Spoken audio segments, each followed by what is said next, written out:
Support comes from Hampton Roads Community Foundation, partnering with donors from all walks of life to improve southeastern Virginia through grants, scholarships, and leadership initiatives. Learn more at hamptonroadscf.org.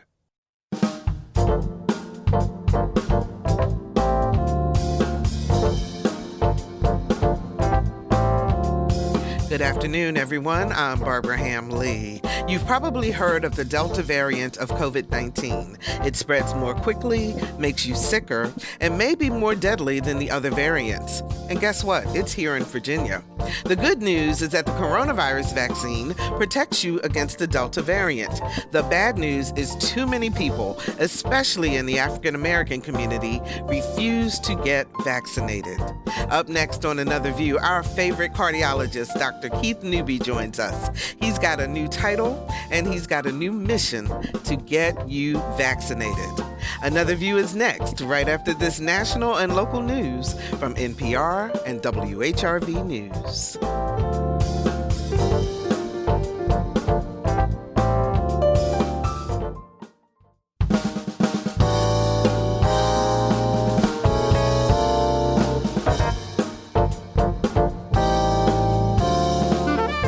Discussing today's topics from an African American perspective, this is Another View.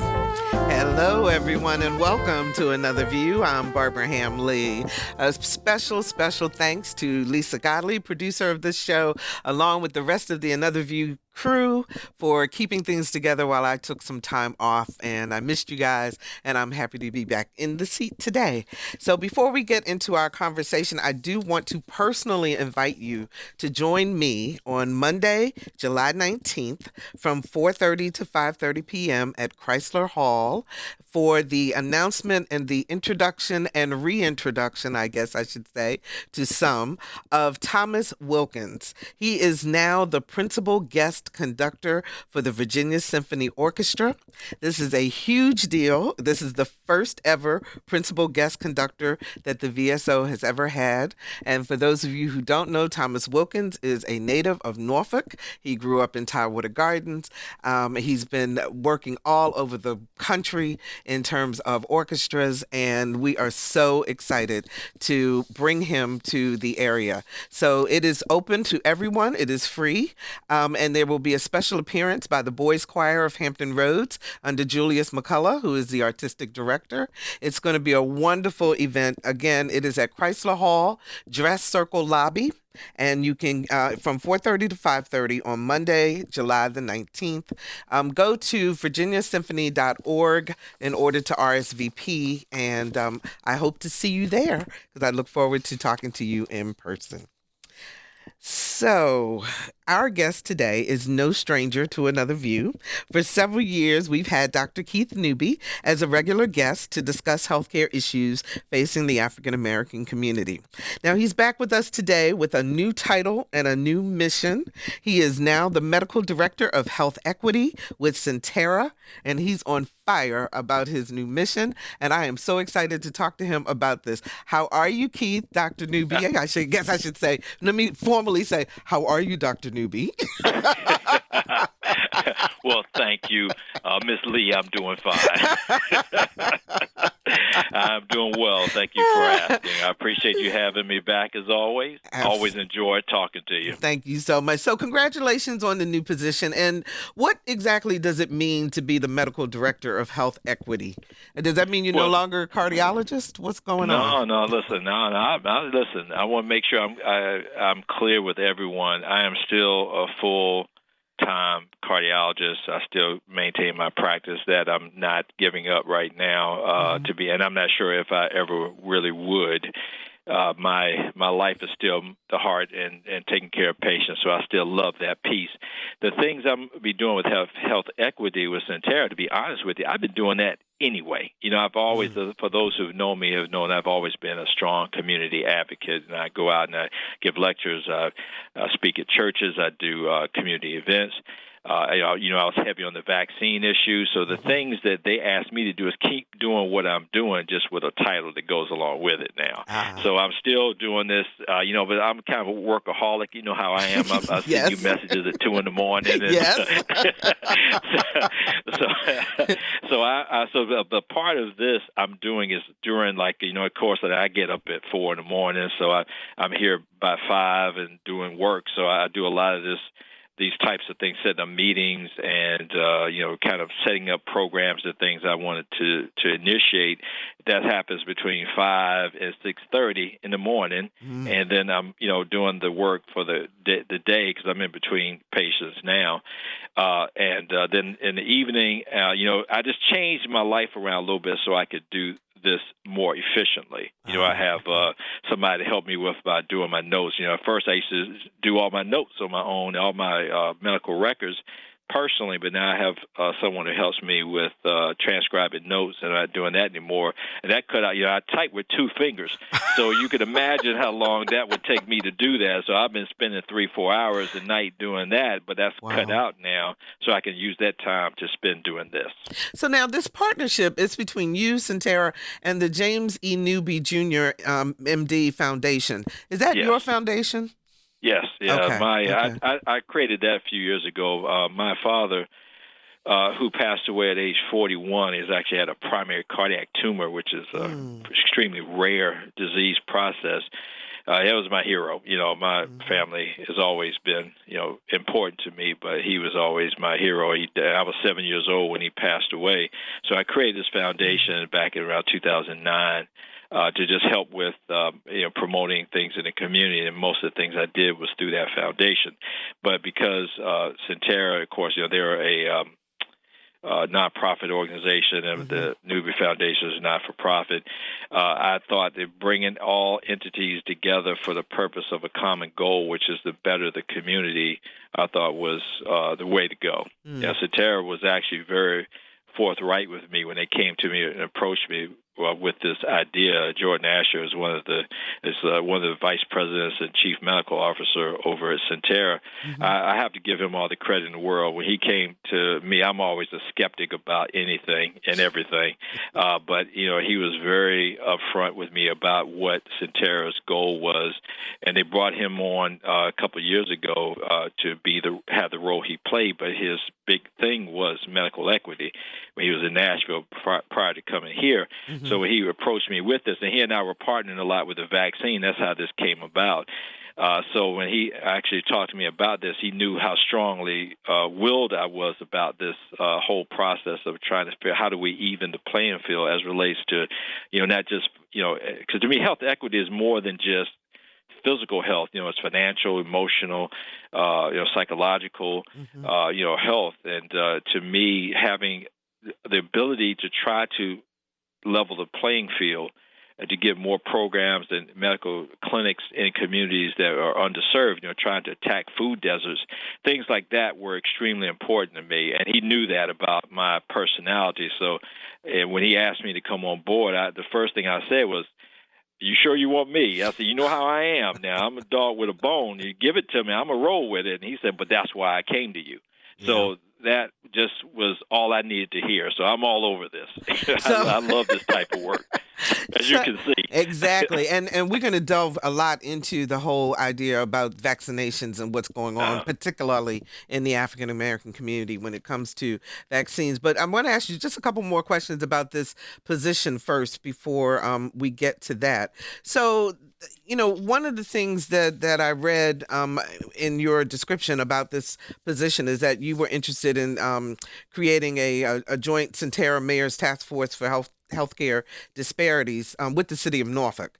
And you have some goals that you want to accomplish. Can you talk a little bit about that?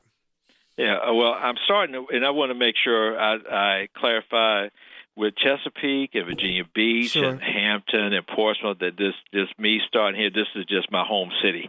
I was born and raised in Norfolk, so I know a lot of people in Norfolk. I'm very good friends with the mayor and a lot of city council people, so I had an inroads with them. So I'm just starting in Norfolk, but I actually want to take this to other cities, but I want to perfect it here. But what the whole goal is to get just a small group of people together that can look at what are the issues that need to be tackled. I mean, we talk about like food deserts and nutrition in our school system, but then you look at what's being really done to attack it globally. In this area, that's where I've talked with several groups who they clearly, like Food Bank and a couple other organizations, who they really do make a difference. But I wanted to bring it more on a scale where we can try to actually eliminate some of these food deserts if possible. Getting healthy access, or I should say access to healthy foods, and it's not just for like a short period of time, but we make that on an ongoing basis. Those types of things I'm really into. Trying to figure out how do we address some of these chronic illnesses that prevail our communities. You talk about hypertension, diabetes, chronic kidney disease, low birth weights, infant mortality rates. I mean, all these things are really important issues that we talk about, but have no real defined plan on how are we going to address them.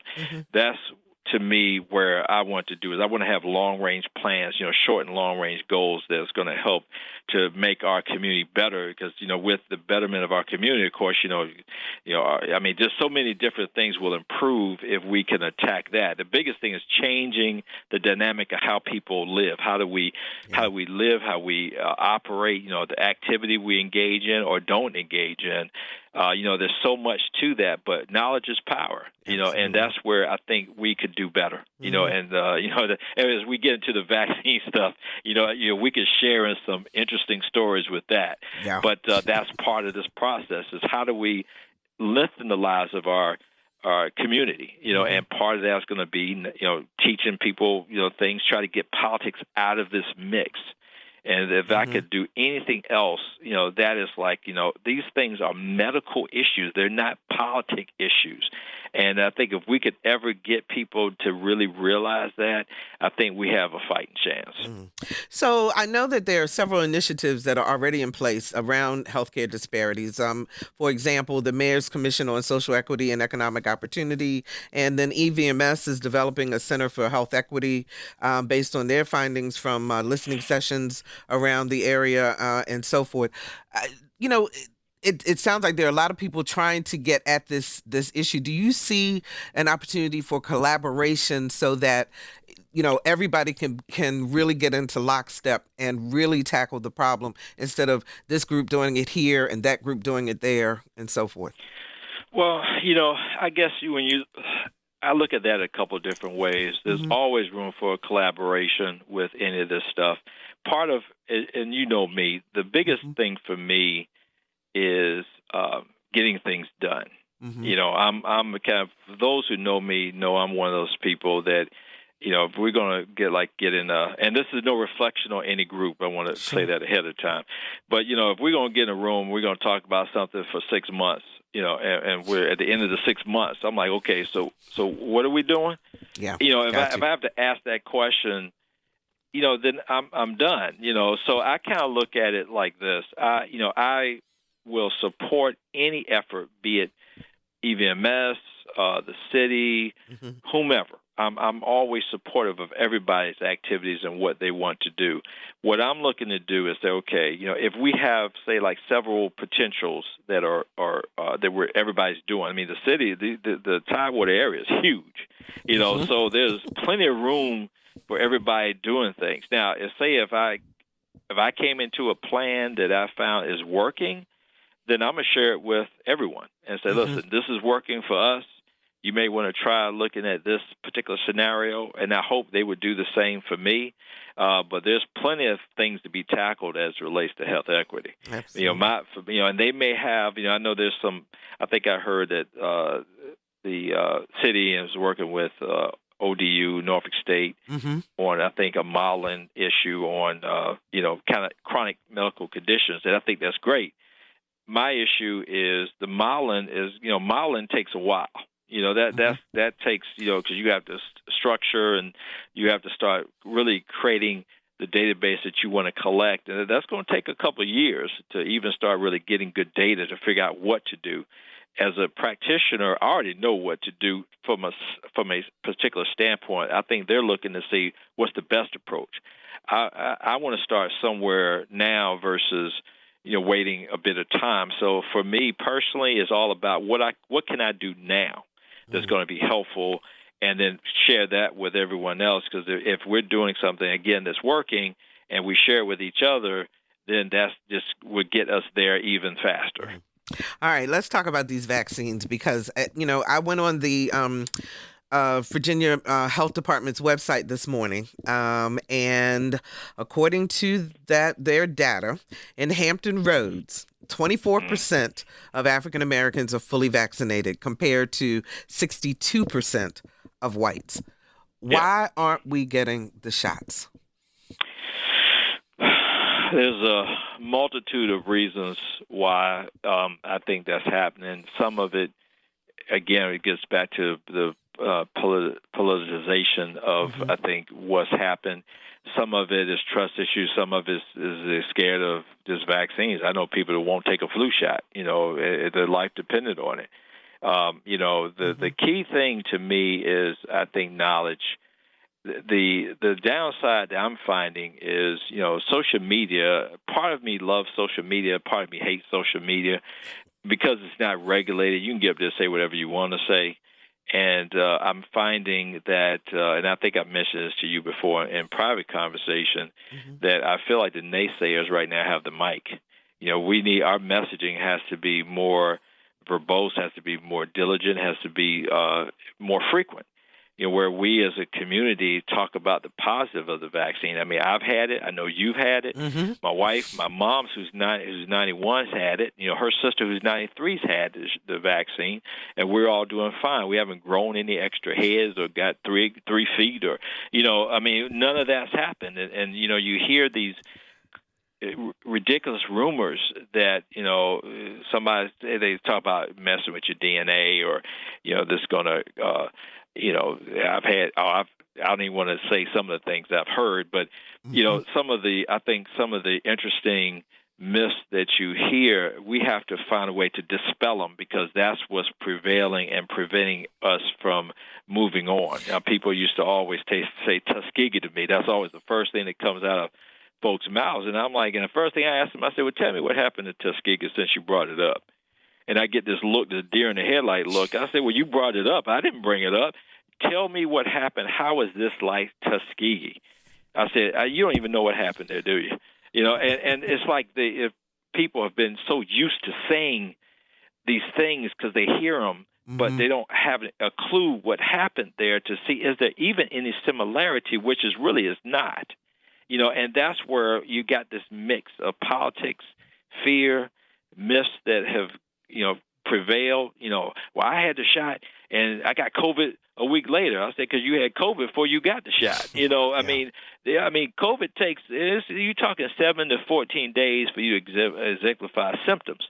I said, so if you got a shot and a few days later you had COVID, it's because you had it when you got the shot. You just didn't know it yet. But those are the kind of things I'm running into, and they keep telling it to everybody. Well, you know what, Keith? Again, I want to play something, because talking about politicalization of this issue. The Biden administration is really trying to fight back against disinformation, misinformation about the vaccine. But here's just a little clip that we pulled together of what folks who frequent Fox News are hearing. Don't come knocking on my door with your Fauci ouchie. You leave us the hell alone. And now they're starting to talk about going door to door to be able to take vaccines to the people. Think about what those mechanisms could be used for. They could then go door to door, take your guns. They again go door to door, take your Bibles. They're going to knock on your door. They're going to demand that you take it, and they're going to give you a third shot. When it comes to medical privacy, they've become like the Taliban, which is a real problem. The focus of this administration on vaccination is mind-boggling. Now, they were talking about the idea that the trusted community partners in various communities, people who are trusted by the community, would be going door to door to give information about the vaccine. First of all, they're not taking the vaccine and shooting people in the arm when they open the door. Correct. And I mean, this is something that we talked about. In full disclosure, Keith and I both served on the COVID-19 task force for the city of Norfolk, and we talked a lot about the voices of community partners, people in the community who are trusted to help us to get the word out about the vaccine. That's something that's important, particularly in the Black community. Well, this is the issue I'm finding, because I heard that nonsense last night. Actually, I saw a clip on CNN with that, and so did I. I was so frustrated hearing that, because I look at that as so irresponsible but a lot of these politicians, they're playing to a base to try to keep their jobs, and it's unfortunate that you're willing to sacrifice people's lives for your own personal gain. Because as I've said before, I mean, regardless of what somebody does, I mean, it's your free right and choice to take or do whatever. Nobody could come to your door and make you do anything. That's the whole point of why the Constitution was written as it was.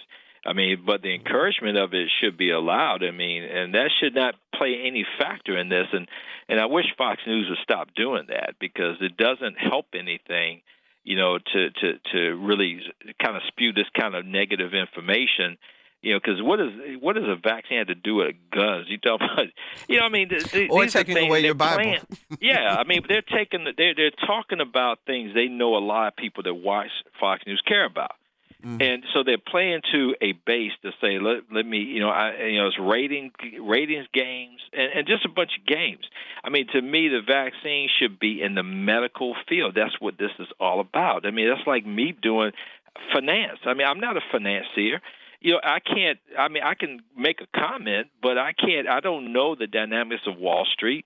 So that's not my area. So how can I sit there and start talking with authority? And that's the part that I hate that they're doing here. I mean, people can sometimes sound so convincing in their delivery or their rhetoric, but they have no understanding of medical knowledge. That's why I'm saying this issue of the right now the naysayers have the mic. Yeah. You gave the prime example with this today. And we, as a community, have to be just as diligent and just as verbose to get the positive messages out. Because, again, when you look at the data, who is dying from the vaccine of the virus? It's those people who have not taken the vaccine. They say 99% of COVID-19 deaths are the people who have yet to be vaccinated. So, I mean, the data is clear. I mean, I'm, as a scientist, as a physician, as a community activist, as a Christian, I go on a lot of things, my belief system, but a lot of it I go on data. And the data says it all. I mean, that's, to me, what we should be focusing on, is how do we look at, the data of the vaccine, and unfortunately, so you hear this stuff, somebody died of this vaccine. I'm like, no, you don't know that. You don't know that. I mean, let's keep it real. And I had somebody that stood me down not too long ago with that whole aspect of somebody, I think in Gloucester or somebody down or somewhere, I think I remember reading or hearing, and it was like 3-4 days later. And I told him, I said, well, firstly, we don't know why that person passed away. I said, my remembrance is the health of that person wasn't very good. So we don't know, was that if it was the virus or if it was something else. Yeah, if it's something else, a spontaneous occurrence, because people do pass away, unfortunately. So, and sometimes that can happen in inopportune moments. But I had a fight with a guy, I shouldn't say a fight, but a disagreement with one of my patients not too long ago. We're arguing about this vaccine, and he's giving me all these reasons why he doesn't want to take it. And I respect people's viewpoints. I just want to hear the rationale. When I hear some ridiculous theory that they come up with, and this same guy, when he left the office, and we he and I fight all the time. That's just our MO. We do that all the time, arguing about different things. I saw him outside when I was leaving to go back across the street to the hospital. He out there smoking.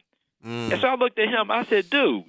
I said, so you telling me you fight me about this vaccine, but you're going to put all that stuff that's in that cigarette in your mouth and put it in your lungs? You don't have a problem with that. but you have a problem with a vaccine and you can't even tell me what any damaging effects. I could give you tons of damaging issues with what you're doing right now. Yeah, that makes a difference. That's the kind of stuff we're up against. Well, you know what? Basis. In just a minute, I'm going to talk about a couple of myths that I want you to bust.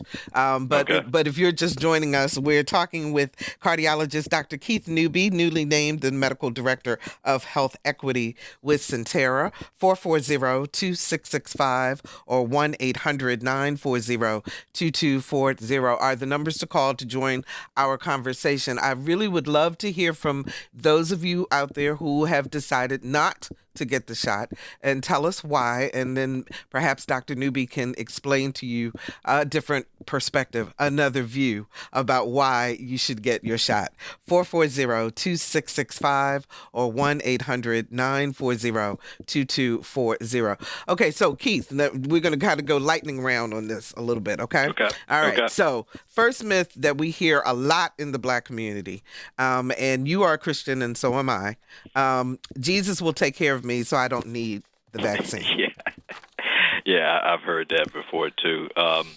And I tell them, then why do you take medicine? Why do you do the other things you do? You know, I agree that Jesus will take care of you, but he gave you a mind too, and he gave you a mind to use.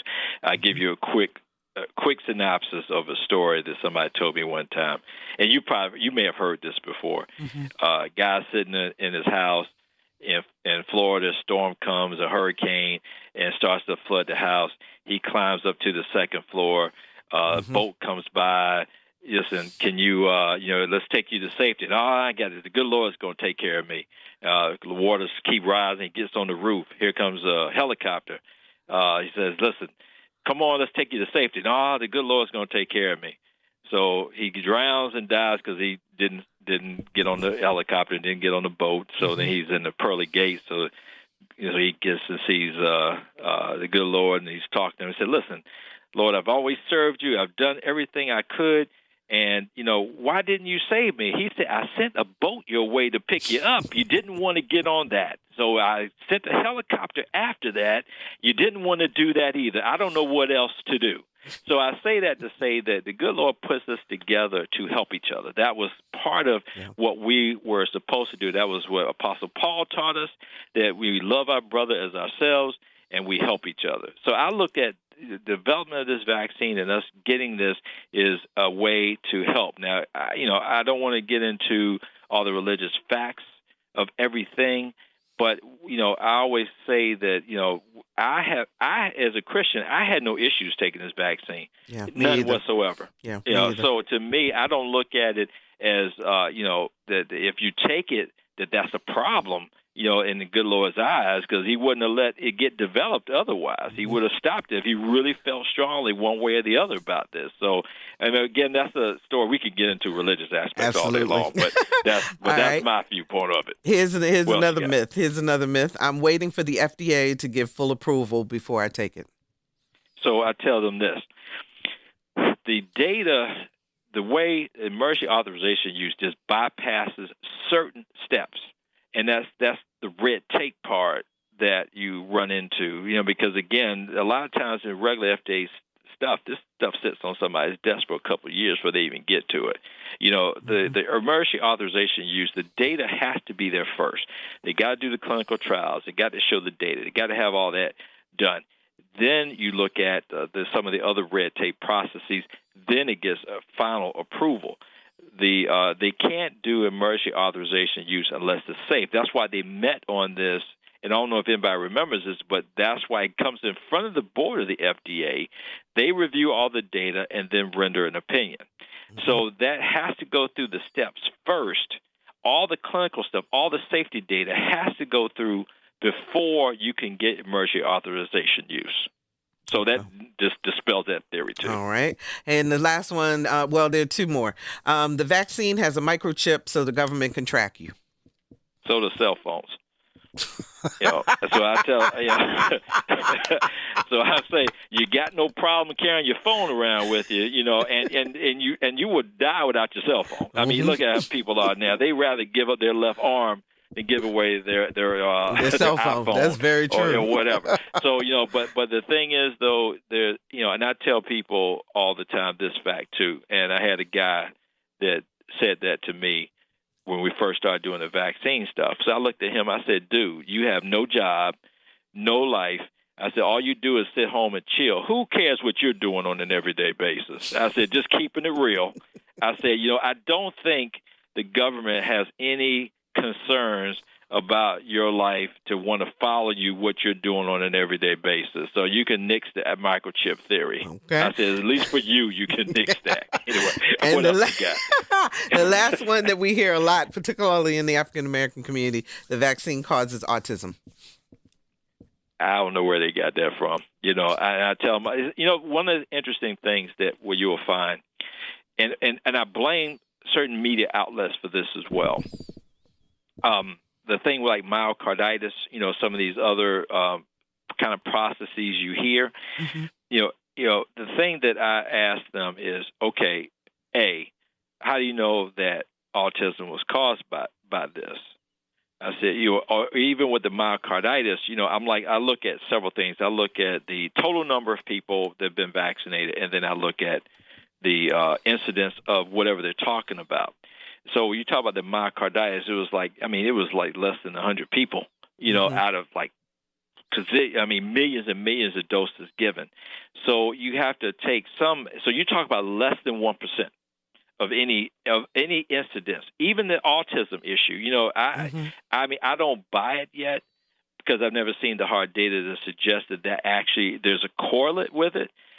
But even if I give you that, even if we were to say, yes, there was, look at the incidence of this versus the incidence or the number of vaccines given versus the complication rates that are even discussed. The big thing with the Johnson & Johnson thing that I did not like, that I felt should not have happened, is they stopped it and made it into a big deal, and then they came right back and said, "Oh, it's no big issue anymore." Right. I'm like, well, hold tight. People listen. And if you tell them something without factual data behind it, you just create a panic. And that's what happened with that particular vaccine.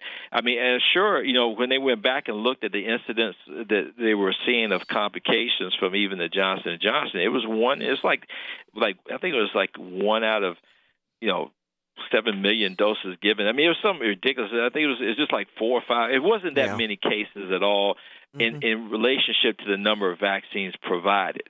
So when you look at that, and that's the part that they don't really emphasize, and that's where I think the crafting of it would help if they stopped doing it like that. So to me, tell them all the time, I said, look at incidences, and can it be confirmed that this in fact was the cause? And I'm not seeing the evidence to suggest that. Okay. Let's talk to Andrea in Chesapeake. Hi, Andrea. You on the air? Hello, all. Big fan. I've been listening to you for a long time, so I really appreciate the topics you bring to us. Thank you. What's your question? You asked for people to call in that haven't got the shot, which is me. I was pregnant when it was discovered, and I am currently breastfeeding. I've yet to see any solid data that says it's safe for pregnant and breastfeeding women to get the shot. Okay. Dr. Newby? Well, the data that I've seen, they actually do recommend going ahead and getting it, and I can more than happy to provide some of the data to the show, and I'm sure they would be willing to post it. That gives you the studies that talks about safety in pregnant or breastfeeding women. So, I would say this. Personally, I always advocated with very, very little exception, on getting the vaccine. But what I like to do is I will send the information to the show and let them post it, and you can see it for yourself. That way you can have a clear sense. And I'll try to reference the site as well so you can look that up yourself. But I know that the data I have seen in pregnancy has been very positive, meaning you could go ahead and get the vaccine. But let me get the data for you, and that way you could actually see it. Okay. Thank you, Dr. Newby. And thank you, Andrea, for calling in. We appreciate that. So, Keith, is it still particularly in the Black community, an issue of access? because I was reading a bunch of different articles and so forth, and everybody was talking about, you mentioned Tuskegee, that really is more of an excuse as opposed to what needs to happen so that people actually have access to the vaccine so that they can get the shot. Listen, I'm going to tell you something. And my brother and I had this conversation last night. My older brother, James Newby, he's a family practitioner, and he offers the vaccine in his office. He and I talked last night, and I asked him, I said, because I knew we were going to do this today, I said, listen, we always get on the phone at night and always laugh at each other about some of the ridiculous stories we hear. I said, so what's the new stories you hear about the vaccine? And he said, man, let me tell you something. He said now, and I believe him when he said this, he said, now I am convinced now that it's no longer so much that people are giving me reasons that they truly believe. He said, I think they're just making excuses now. They just don't, they don't even know why they don't want to do it, but they just don't want to do it. And they're just making up whatever now to say why they don't want to do it. He says, but, I'm convinced now that is the case. So when they say like access, let me tell you something. Between, my pastor, Robert Murray, I said Jeffrey Guns, Keith Jones. I mean, there's a lot of pastors in the area. Yeah, William Tyree. There are a lot of pastors in the area who have done anything and everything to try to give access. And we've even done in this office. We were putting the word out. I had a volunteer team that was coving the city trying to get people in here, and we were trying to make sure that it was deliverable in many different areas within the cities so that they could have access to it. So it's no longer, to me, an access problem. Now it's just I don't want to do it problem. And that's what now they can use that as an excuse. I mean, Sentara's even been going to people's home if they wanted it. If they called and say, that they want to do it, they told their pastor, their church, or whatever. I had times when Sentara's actually gone to their house and done it. I think Hampton University has a mobile unit. Yes. They're going out in neighborhoods to give vaccines. So everybody's out there working diligently to try to help provide access to it. So the access is not a problem. So what would you say then if you were talking to a very intelligent person who just won't get the vaccine? How would you try to convince them to change their mind? Well, first thing is try to find out what their real hesitation is. Because, some people, to be honest with you, they just scared of needles. I mean, that's just the bottom line. That would be me. You want me? Well, I just tell them, well, if you want us to hold your hand, I'll do You know what? too. I tell you something. When I got my shot, I was squeezing my husband's hand like there was no tomorrow. And he kept saying, "Are you ready? Are you ready?" And the woman was putting a bandage on my arm. I never felt it. Well, you know what I tell people? I used to do. I used to laugh. My wife's a nurse. And, she used to, like, when my daughter needed a flu shot, she would give her the flu shot. See, my daughter, my youngest, always, she hates needles, and, one of the times I took a bag of ice and put it in a little plastic bag, and I just rubbed her arm till it was sore. And I told her, all right, go ahead and do it now. But I'm gonna tell you though, that stuff sometimes it's a psychological thing. Okay. Because I'm like you, when I had my shot, I ain't really feel them. I think the first one I felt like a little bit, but the second one I ain't felt anything. And I was like, "You sure you gave me something to me?" I said, "Let me see that needle." I mean, because I was convinced that she didn't give me anything because it's really not bad at all. I mean, it really isn't. That's true. So, but some psychological things, sometimes you got to just do what you got to do. So rub the arm in ice if you need to, take it with you, and just numb your arm up that way when they give it to you. I mean, anything to me that will help you want to get it, I would say go ahead. But I tell people, like all my intelligent people that are just anti-vaccine because of whatever reason, I try to find out what their hesitation is and to have that conversation with them. Now, one of the things that I would say this to people is they're saying, okay, well, everybody else is getting it. Because I really got upset with one patient that told me that he says, well, no, I'm scared of that thing, man. I just told my family, y'all go get it, and I'll just see how you do. I looked at him, I was like, really? I said, you told your wife and your children you said that to? Wow. I said, do you know how that sounds, Chief? I said, don't share that with anybody else. I said, because that really doesn't sound so good. But I tell people all the time, I say, talk to people that have had it. Some folks, that well, I don't know. I'm scared to say that too, because some people have taken it. The other thing I run into is I get somebody to take the shot 4 months later, their left foot hurts. Oh, I know this. My left foot hurt because I took that shot 4 months ago. I'm like, will you stop that? I said your left foot was hurting 6 years ago when you talked to me about it then. I said, stop doing that. So it sounds like peer pressure is something that also will help. Well, I shouldn't say pressure, but peer influence of those of us who have gotten the shot and so forth. Maybe that we need to take that on as a mission, if you will, to try to convince others. At least telling them our experiences. Yeah, well, I tell you the real issue, and this is the real important part I wanted to make sure I emphasize to everybody. When you look at how vaccines work, and when you talk about this herd immunity kind of thing, part of the problem why this Delta variant is taken off, if you look at a lot of the areas that are really taken off with this, is the areas of people who are poorly vaccinated. So you talk about some of these, politicization. A lot of Republican state-run states that have listened to politicians, they are getting in trouble now as it relates to the Delta variant. So the one thing that's pretty consistent is the more people who are vaccinated, and that's why I try to tell people, I said, don't take yourself out of self. Don't look at it from your individual perspective, but look at what you're doing to support your community. This is what it's about. It's not about you. It's about how what you do affects other people, or what you don't do that affects other people. The less people vaccinated means the more likely you will have transmission. People that say, "Well, I still could get COVID anyway." That's another thing I hear in our community. They'll say, "Well, I still can get COVID anyway." Yeah, you can, but you're like 94% less likely than if you get it. So think about how and I would say this 94% less likely if you don't get it. Right. Okay. Right. So yeah. What I say? You said if you get it. Okay. So yeah. So in other words, if you less likely to get it. Right. You're less likely to get it if you get vaccinated. Yes. Yeah. Exactly. So the thing I try to tell people is look at it from a standpoint of when they did the original studies. They had people.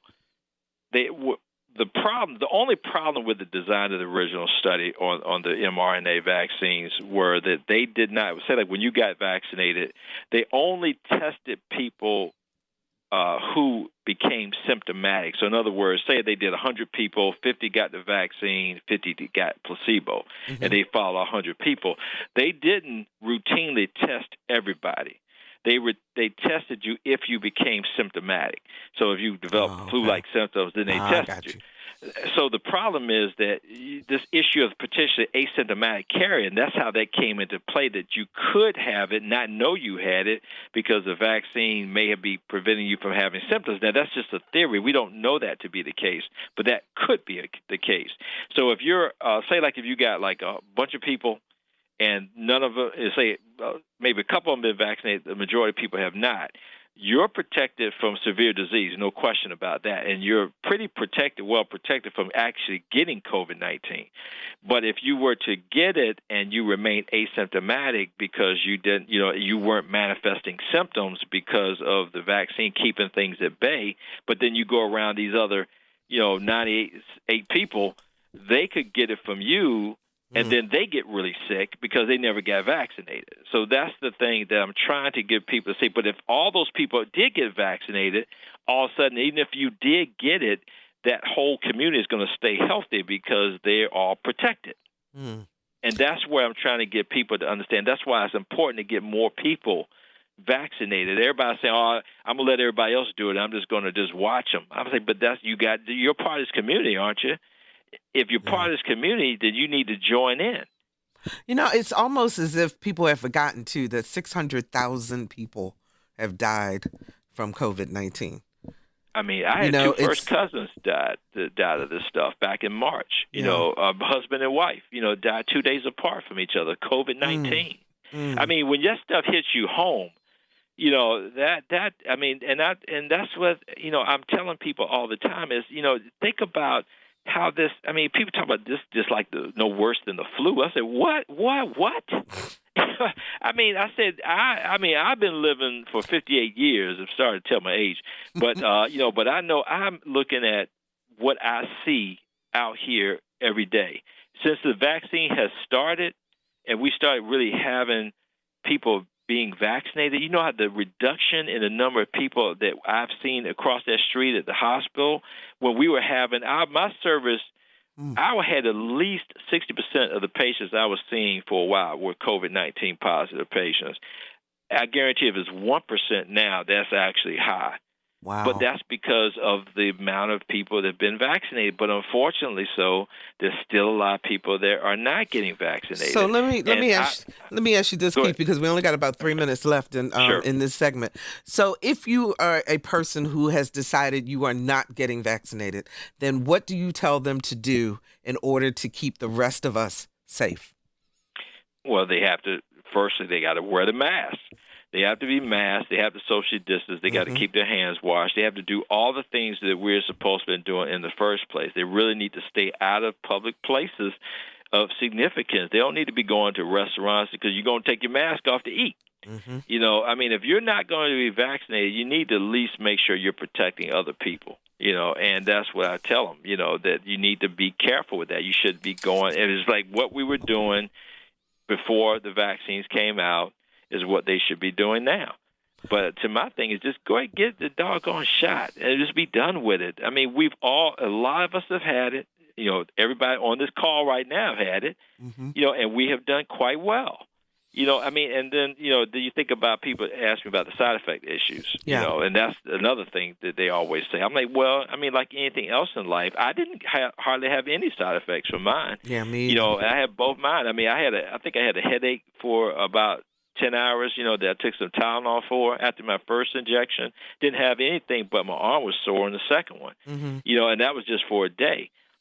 So I'm telling people that the unfortunate reality is those people that, of course, if you get some symptoms, you get flu-like symptoms, A, they don't last that long. I mean, it's the bottom line.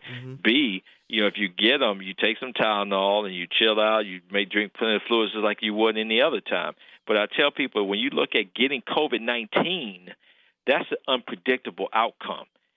With the vaccine, and that's the scary part about that's the scary part about the virus, because it could affect me one way and affect you another way, totally differently.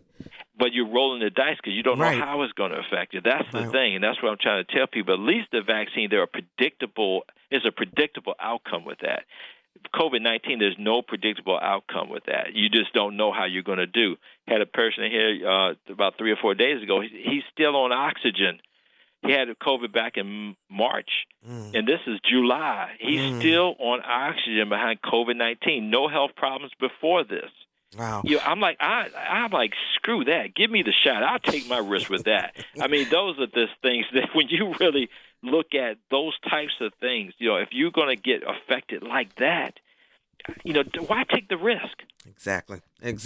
Dr. Keith Newby, I love talking to you always, and congratulations on your new position. We will be looking for more from you and hopefully have you back on Another View more frequently now. Thank you. As we talk about these issues that are affecting everyone, and particularly the Black community.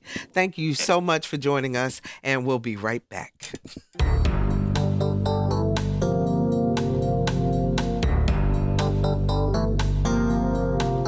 Hi, this is Essie Patha-Murkerson from Law and Order. You are listening to Another View.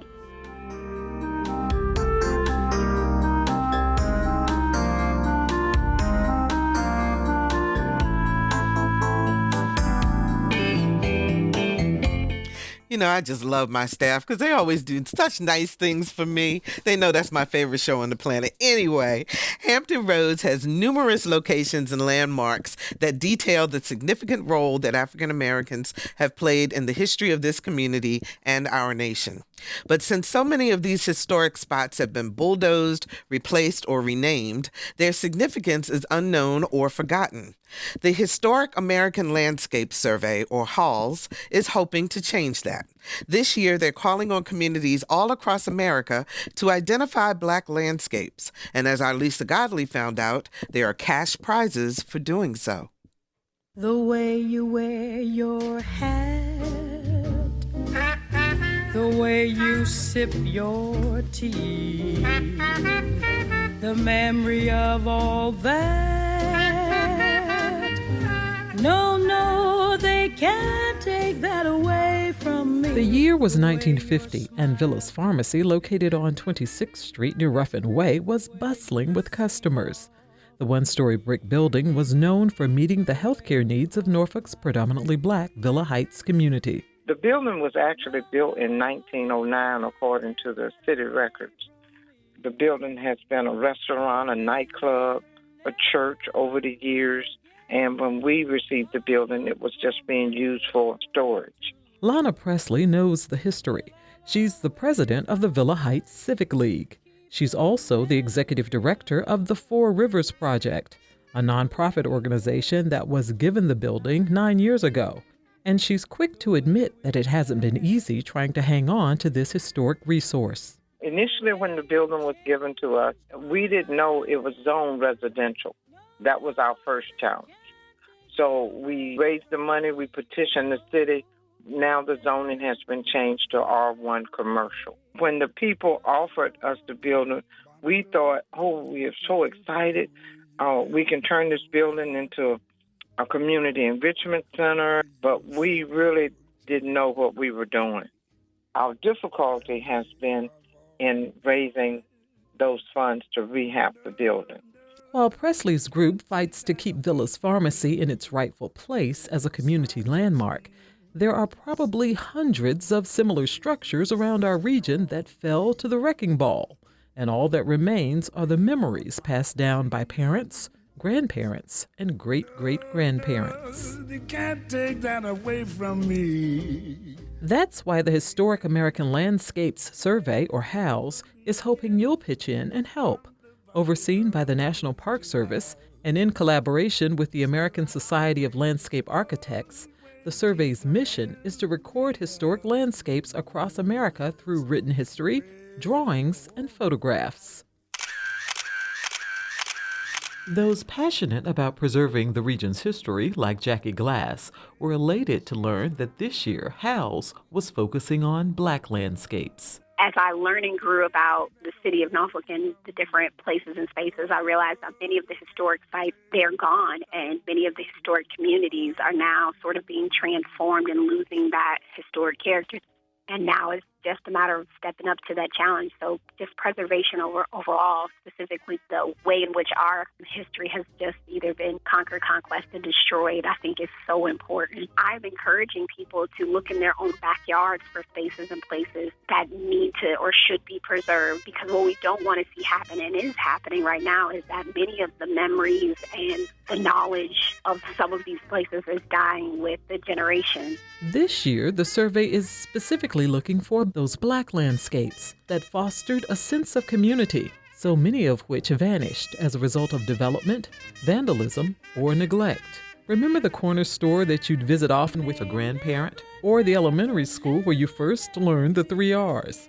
The buildings may no longer be there, but HALS wants to make sure the history is documented. Winners of the 2021 HALS Challenge could win $500 for their submission. The deadline to share your historic landscape is July 31st. They can't take that away from me. For Another View, I'm Lisa Godley. And if you have a location in mind and would like to fill out a survey, just log on to nps.gov/HDP/HALS. We'll put that on the Another View radio.org website also, because that's a tough one.